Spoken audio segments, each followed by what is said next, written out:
मंगलम भगवान् विष्णुः मंगलम गरुड़ध्वजः मंगलम पुंडरीकाक्षात् मंगलायतनो हरि मंगलायतनो हरि। निर्जला एकादशी 2026 में 25 जून को है। एकादशी का प्रारंभ 7:42 पे होगा सुबह के, जून 24 को, और है तिथि पूर्ण होगी जून 25 को सुबह 9:39 पे। शिकागो के समय अनुसार निर्जला एकादशी 25 जून को है।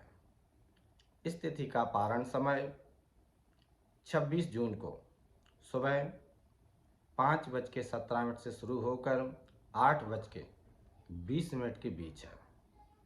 यह समय शिकागो के समय अनुसार है। निर्जला एकादशी व्रत की कथा इस प्रकार है। साल में आने वाली 24 एकादशियां का अलग अलग महत्व है, किंतु इन सब एकादशियों में ज्येष्ठ शुक्ल एकादशी सबसे बढ़कर फल देने वाली समझी जाती है, क्योंकि इस एक एकादशी का व्रत करने से साल भर की एकादशियों का व्रत का फल प्राप्त होता है। निर्जला एकादशी का व्रत अत्यंत संयम साध्य है। इस युग में यह व्रत संपूर्ण सुख भोग और अंत में मोक्ष को प्राप्त कराने वाला इस व्रत को कहा गया है। कृष्ण पक्ष और शुक्ल पक्ष दोनों पक्षों में एकादशी में अन्न वर्जित है। निर्जला एकादशी व्रत का पौराणिक महत्व और व्याख्यान भी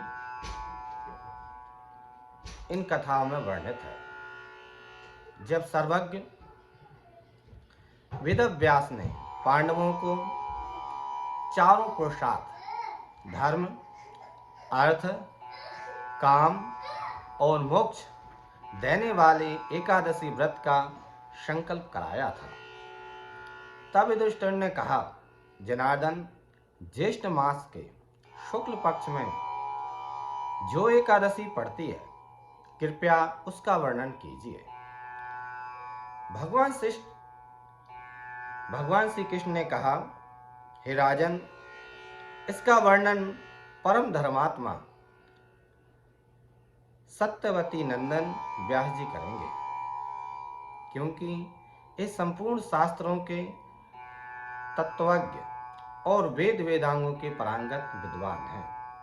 तब व्यास जी ने कहने लगे, कृष्ण पक्ष और शुक्ल पक्ष दोनों पक्षों की एकादशी में अन्न खाना वर्जित है। द्वादशी के दिन स्नान करके पवित्र हों और फूलों से भगवान केशव की पूजा करें। फिर नित्य कर्म समाप्त होने के पश्चात पहले ब्राह्मणों को भोजन देकर अंत में स्वयं भोजन ग्रहण करें। यह सुनकर भीमसेन बोले, परम बुद्धिमान पितामह, मेरी उत्तम बात सुनिए। राजा युधिष्ठिर, माता कुंती, द्रौपदी, अर्जुन, नकुल और सहदेव एकादशी को कभी भोजन नहीं करते तथा मुझे भी हमेशा कहते हैं कि आप एकादशी को भोजन ना करें, परंतु मैं उन लोगों से यही कहता हूँ कि मुझसे भूख सहन नहीं होती। भीमसेन की बात सुनकर व्यास जी ने कहा, यदि तुम नरक को दूषित समझते हो और तुम्हें स्वर्गलोक की प्राप्ति अभिष्ट है, और तो दोनों पक्षों की एकादशियों के दिन भोजन नहीं करना चाहिए।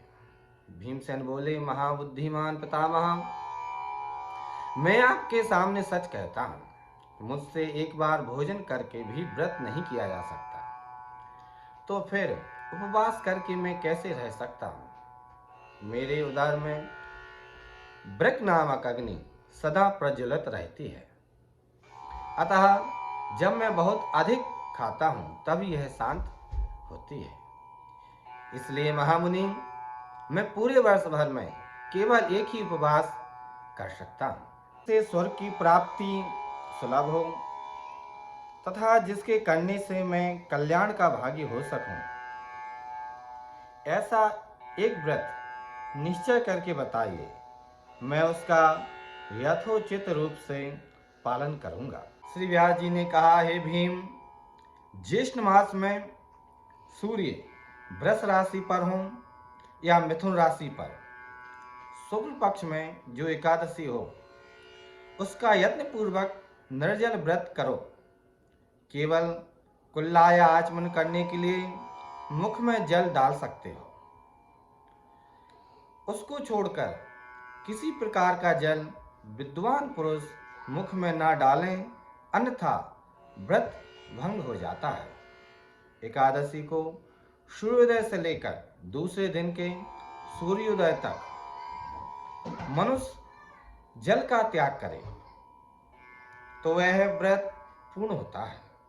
तदंतर द्वादशी को प्रभात काल में स्नान करके ब्राह्मणों को विधि पूर्वक जल और सुवर्ण का दान करें।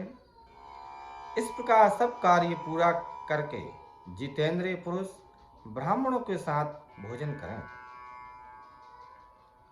वर्ष भर में जितनी एकादशियां होती हैं, उन सब का फल निर्जला एकादशी के पालन मात्र से मनुष्य प्राप्त कर लेता है। इसमें तनिक भी कोई संदेह नहीं है। शंख, चक्र और गदा धारण करने वाले भगवान केशव ने मुझसे कहा था कि यदि मानव सबको छोड़कर एकमात्र मेरी शरण में आ जाए और एकादशी व्रत को निराहार रहे तो वह सब पापों से छूट जाता है।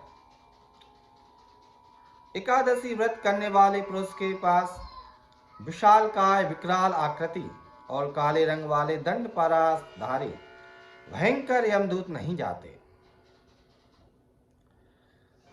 हाथ में सुदर्शन धारण करने वाले और मन के समान वेगशाली विष्णुदूत आखिर इन वैष्णव पुरुषों को भगवान विष्णु के धाम को ले जाते हैं। अतः निर्जला एकादशी को पूर्ण यत्न करके उपवास और श्री हरि का पूजन करो। स्त्री हो या पुरुष, यदि उनके मेरु पर्वत के बराबर ही महान पाप किए हों तो वह सब इस एकादशी व्रत करने से भस्म हो जाते हैं। जो मनुष्य इस दिन जल के नियम का पालन करता है वह पुण्य का भागी होता है। उसे एक एक प्रहर में कोटि कोटि स्वर्ण मुद्रा दान करने का फल प्राप्त होता है। मनुष्य निर्जला एकादशी के दिन स्नान, दान, जप, होम आदि जो कुछ भी करता है वह सब अक्षय होता है। यह भगवान श्री कृष्ण का कथन है। निर्जला एकादशी को विधि पूर्वक उत्तम रीति रिवाज से उपवास करके मानव वैष्णव पद को प्राप्त करता है। जो मनुष्य एकादशी के दिन अन्न खाता है वह पाप का भोजन करता है। इस लोक में वह चंडाल के समान है और मरने पर दुर्गति को प्राप्त होता है। जो से ज्येष्ठ के शुक्ल पक्ष में एकादशी को उपवास करके दान करेंगे वे परम पद को प्राप्त होंगे। जिन्होंने एकादशी को उपवास किया है वे ब्रह्म हत्यारे, शराबी, चोर तथा गुरुद्रोही होने पर भी सब पातकों से मुक्त हो जाते हैं। कुंती नंदन, निर्जला एकादशी के दिन श्रद्धालु स्त्री पुरुषों के लिए जो विशेष दान और कर्तव्य विहित हैं उन्हें सुनो। उस दिन जल में सन करने वाले भगवान विष्णु का पूजन और जलमयी धेनु का दान करना चाहिए, अथवा प्रत्यक्ष धेनु या घृतमयी धेनु का दान उचित है। पर्याप्त दक्षिणा और भांति भांति के मिष्टान द्वारा यत्न पूर्वक ब्राह्मणों को संतुष्ट करना चाहिए। ऐसा करने से ब्राह्मण अवश्य संतुष्ट होते हैं और उनके संतुष्ट होने पर श्रीहरि मोक्ष प्रदान करते हैं। जिन्होंने शम, दम और दान में प्रवृत्त हो श्रीहरि की पूजा और रात्रि में जागरण करते हुए इस निर्जला एकादशी का व्रत किया है उन्होंने अपने साथ ही बीती हुई 100 पीढ़ियों को और आने वाली 100 पीढ़ियों को भगवान वासुदेव के परम धाम में पहुंचा दिया है। निर्जला एकादशी दिन अन्न, वस्त्र, गौ जल, शैया, सुंदर आसन, कमंडलु तथा छाता दान करने चाहिए। जो ज्येष्ठ तथा सुपात्र ब्राह्मण को जूता दान करता है वह सोने के विमान पर बैठकर स्वर्गलोक में प्रतिष्ठित होता है, वह स्वर्गलोक में जाता है। चतुर्दशी युक्त अमावस्या को सूर्य ग्रहण के समय श्राद्ध करके मनुष्य जिस फल को प्राप्त करता है वही फल इसके श्रवण से भी प्राप्त होता है। पहले दंत धावन करके यह नियम लेना चाहिए कि मैं भगवान केशव की प्रसन्नता के लिए एकादशी को निराहार रहकर आचमन के सिवा दूसरे जल का भी त्याग करूंगा। द्वादशी को देवेश्वर भगवान विष्णु का पूजन करना चाहिए। गंध, धूप, पुष्प और सुंदर वस्त्र से विधि पूर्वक पूजन करके जल के घड़े का दान का संकल्प करते हुए ब्राह्मण को देना चाहिए। भीमसेन ज्येष्ठ मास में शुक्ल पक्ष की जो शुभ एकादशी होती है उसको निर्जला व्रत करना चाहिए। उस दिन श्रेष्ठ ब्राह्मणों को शक्कर के साथ जल के घड़े दान करने चाहिए। ऐसा करने से मनुष्य भगवान विष्णु के समीप पहुंचकर आनंद का अनुभव करता है।